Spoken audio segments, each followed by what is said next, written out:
Olivier Émile Ollivier was a French statesman, starting as an avid Republican opposed to Emperor Napoleon III. He pushed the emperor toward liberal reforms and in turn came increasingly into Napoleon's grip. He entered the cabinet and was the prime minister when Napoleon fell. Biography. Émile Ollivier was born in Marseille. His father, Statesman Olivier, was a vehement opponent of the July monarchy, and was returned by Marseille to the Constituent Assembly in 1848, which established a republic. The father's opposition to Louis Napoleon led to his banishment after the coup d'État of December 1851, and he returned to France only in 1860, with the establishment of the Second Republic. His father's influence with Ledru Roland secured for Émile Ollivier the position of Commissary General of the Département of Bouches-du-Rhône. Olivier, then 23, had just been called to the Parisian bar. Less radical in his political opinions than his father, he suppressed a socialist uprising at Marseille, commending himself to General Cavaignac,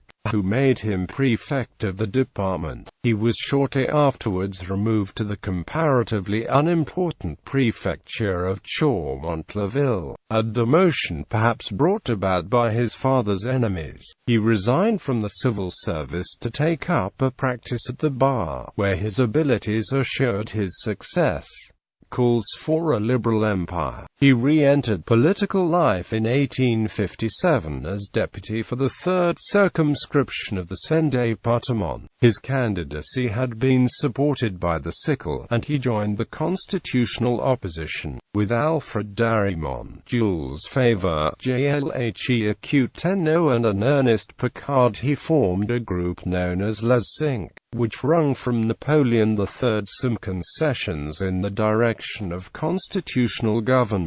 Although still a Republican, Olivier was a moderate who was prepared to accept the empire in return for civil liberties even if it was a step-by-step process. The imperial decree of the 24th of November permitting the insertion of parliamentary reports in the Moniteur, and an address from the Corps Legislatif in reply to the speech from the throne, were welcomed by him as an initial piece of reform. This marked a considerable change of attitude, for only a year previously he attacked the imperial government. In the course of a defensive, Étienne Vacherit brought to trial for the publication of Le Démocrate. This resulted in his suspension from the bar for 3 months. He gradually separated from his old associates, who grouped themselves around Jules Favre, and during the session of 1866 to 1867, Olivier formed a third party, which supported the principle of a liberal empire. On the last day of December 1866, Count A.F.J. Warlewski, continuing negotiations begun by the Duc de Morny, offered to make Olivier the Minister of Education, representing the general policy of the government in the chamber. The imperial decree of the 19th of January 1867, together with the promise inserted in the Moniteur of a relaxation of the stringency of the press laws and of concessions in respect of the right of public meeting, failed to satisfy Olivier's demands, and he refused the office. Politics.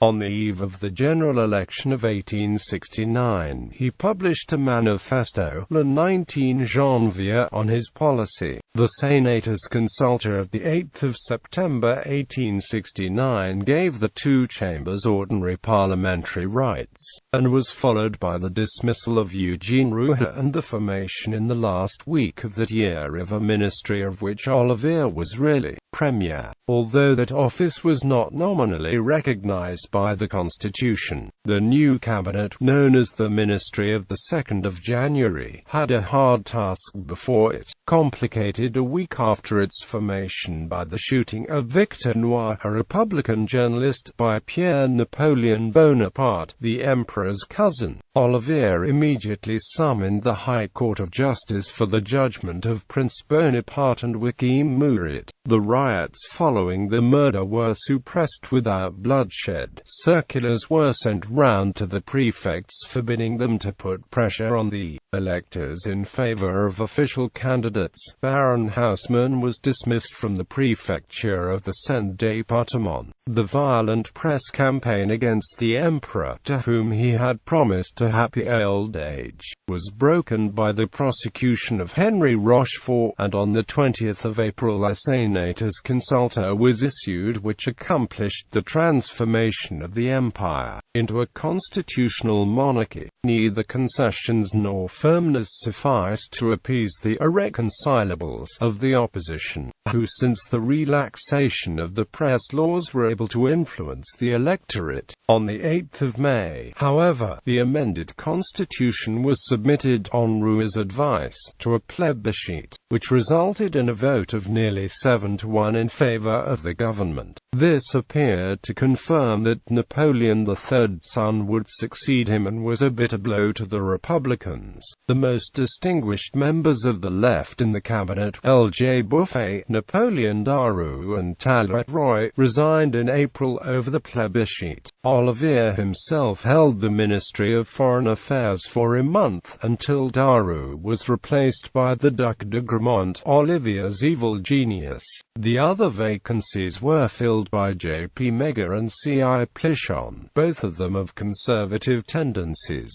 War with Prussia. The revival of the candidature of Prince Leopold of Hohenzollern-Sigmaringen for the Spanish throne early in 1870 disconcerted Olivier's plans. The French government, following Gramont's advice, instructed their ambassador to Prussia, Benedetti, to demand from the Prussian king a formal disavowal of the Hohenzollern candidature. Olivier allowed himself to be won over by the war party. It is unlikely that he could have prevented the eventual outbreak of war, but he might have postponed it if he had heard Benedetti's account of the incident. He was outmaneuvered by Otto von Bismarck, and on the 15th of July he made a hasty declaration in the chamber that the Prussian government had issued to the powers a note announcing the rebuff received by Benedetti. The M's dispatch. He obtained a war vote of 500 million francs, and used the fatal words that he accepted the responsibility of the war with a light heart, saying that the war had been forced on France. On the 9th of August, with the news of the first disaster of the war, the Olivier cabinet was driven from office,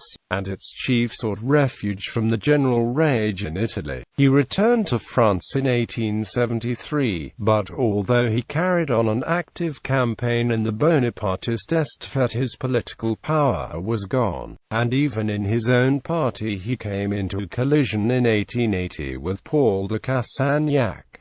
Literary works. During his retirement he employed himself in writing a history of l'Empire libéral, the first volume of which appeared in 1895. The work really dealt with the remote and immediate causes of the war, and was the author's apology for his blunder.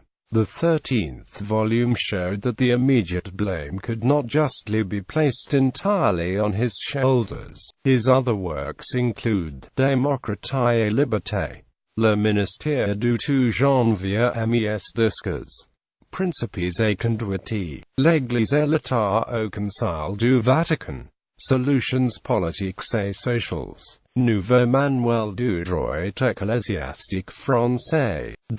He had many connections with the literary and artistic world, being one of the early Parisian champions of Richard Wagner. Elected to the Academy in 1870, he did not take his seat.